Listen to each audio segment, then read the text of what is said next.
Interesting. Here we go. Okay, I'm going to show you how VIRULE works. When you first open up the VIRULE executable, you'll see the main menu. It's pretty straightforward. You hit the corresponding letter or number for what you want to do, and then you hit enter. So for this one, if I wanted to quit, I'd type Q, enter. What I actually want to do is look at the main menu content here, which is 1 through 4. And that's where I can add publishers, developers, spotlight slides, and games. So let's start with publishers. So first thing I want to do is hit 1. And I come to my publishers menu. I want to hit A to add new publisher because I don't have any in there yet. And I'm going to add DOS Man Games because that's the publisher for Night Jackal.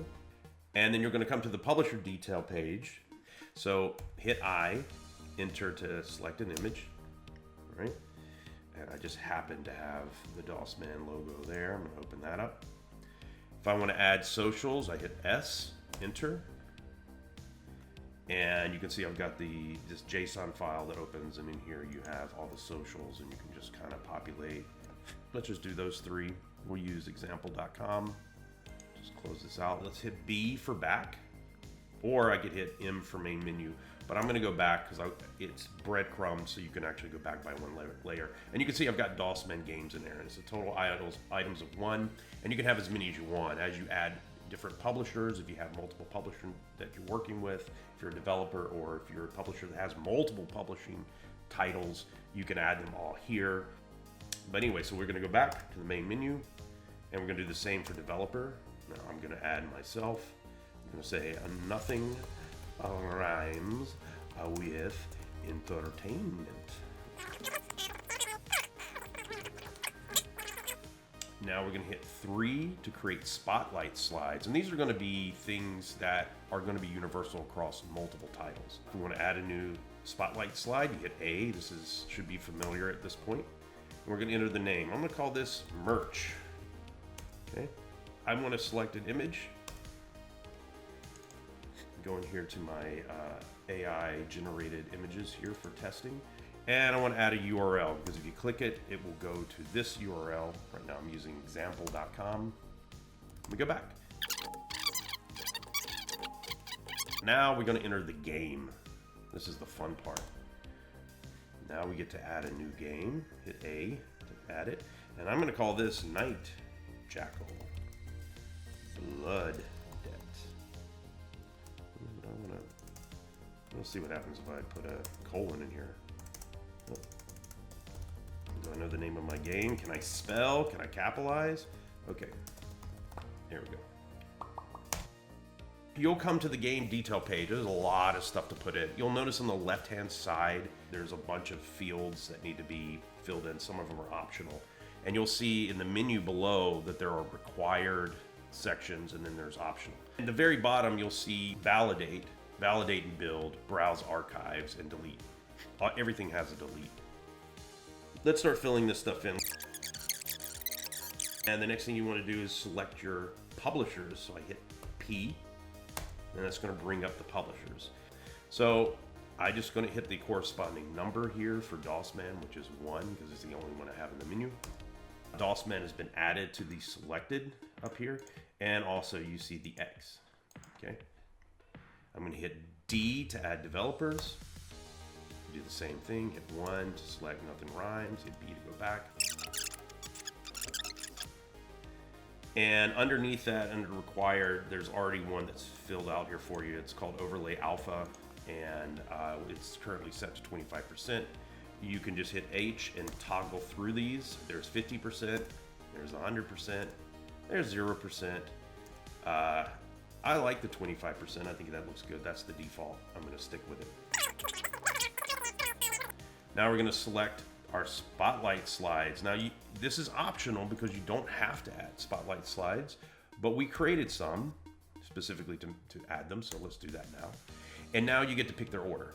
And the order is based off of how you select them. So if I select 3 first, right, it's going to be added into the list of selected first. And then let's say I want to do Discord second. It's going to go after, as you can see here. after other games, and then I'm going to add my merch last.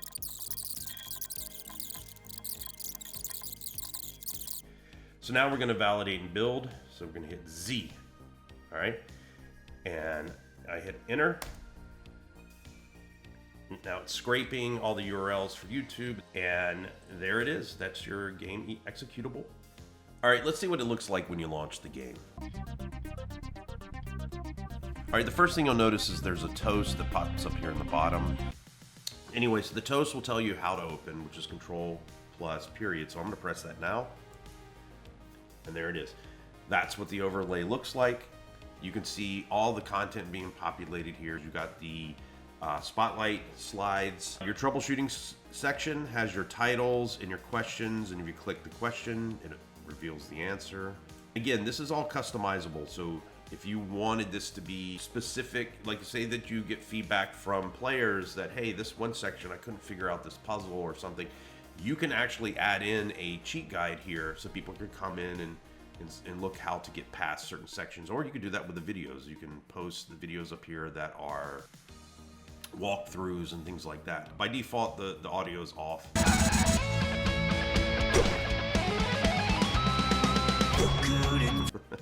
Slim rocking out. Oh, forgot to show you the most important aspect. What am I doing?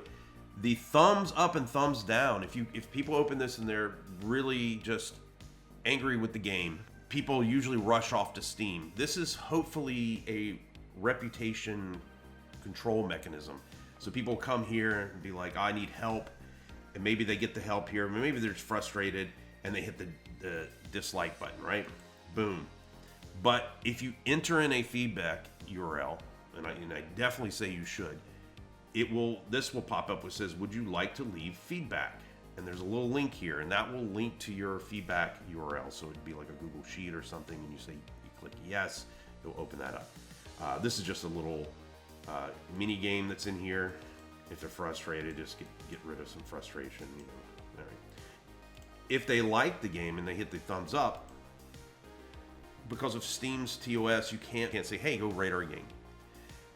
So this is the friendly nudge that says, hey, you want to see what other players are saying about the game? And you can see the Steam reviews, and you click that, it will take you to the Steam reviews for the game. And hopefully at that point, the people that like the game will maybe leave you a review. And to close it out, you just hit Control plus period. And that's it. I know what everybody's thinking. Hey, well, if I'm playing a game and the game actually is locking out the cursor, I'm in a windowed game, something like that, and there's inputs, the escape key opens the menu, other keys do certain things. If I open up your overlay, does the game still play in the background? It is playing in the background, but the controls do not control it. I'm moving the mouse right now and hitting the keys. I can hit escape. It doesn't do anything. The only way out of your overlay is to hit Control period, and then the game controls inputs go back to the game.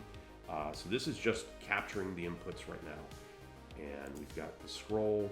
Let's show you this. Sorry, that was my Ring camera. So we got the controls here. Yeah, we can scroll, we can click around inside the game, not a problem, or inside the overlay. And then once we go back, it is fully relinquished to the game. The point of VIRULE overlay is to be as invisible as possible. All right, that's it. Bye-bye.